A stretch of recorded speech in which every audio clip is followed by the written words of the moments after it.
پاشەوەی کە قسەم کرد لەگەڵ لایانی پەیوەندیدار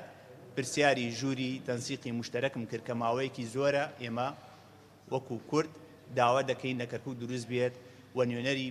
پێشمەرگەی کوردستان لەو ژوورەیە بێ و پاشان لەو ژوورەوە دابەشکردنی هێزی پێشمەرگەی کوردستان لەو منتیقانە تەوزیع بکرێت کە پێویست بێت بە هەمانگی و بە تەنسیق لەگەڵ پۆلیسی اتحادی. دیارە ئەم داواکاری هەموو خەڵکی کەرکووکە و خەڵکی کەرکووکیش هەست بە ئارامی دەکات کاتێک کە پێشمەرگە لە منتیقانە بێت. و بوونی پێشمەرگەش واتە زامنی مانەوەی خەڵک لە کەرکووک واتە زامنی کوردستانیەت و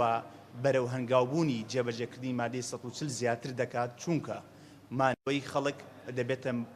هۆکاری هێز و قووەت کە ئێمە زیاتر بەرەو ئەو هەنگاوانە بچین یەکلاکردنەوەی چارەنووسی کەرکووک بدەین واتە بە خەڵکەوە دەتوانین ئێمە ئەم کێشەیە ئەم کەیسا یەکلا بکەینەوە لەگەڵ حکوومەتی اتحادیە ئەگەر بە هەر شێوازێک بێت و بەپێی دەستور کە ڕیفراندۆمی ئەم منتیقەیە چارەنووسی منتیقە دیاری دەکات.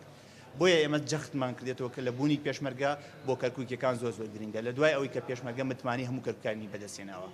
بەداخەوە بەغدا ئاگاداری کردم کە ئەوان ماوەی 3 هەفتەیە حکوومەتی وزارەتی پێشمەرگەیان ئاگادار کردێتەوە کە نوێنەرەکانی پێشمەرگە دیاری بکەن و لە ژووری تەنسیقی مشتەرەک لە کەرکووک دابنشن ئەو ژوورە دروست بێت و ڕەزامەندی عەبادی وەرگیراوە بۆ دروستکردنی ئەو ژوورەیە. بەڵام بەداخەوە دۆنێکە پیانوتم ماوەی 15 ڕۆژە چاوەڕوانی وڵامی بەڕێز کەریم سنجاری دەکەن کە ئێستا ئەو وەزارەتی پێشمەرگە بە وەکالەت دەباتە ڕێوە وڵام ناداتەوە بۆ ئەوی نوێنەرەکانی پێشمەرگە لەو ژوورە دروست بێت.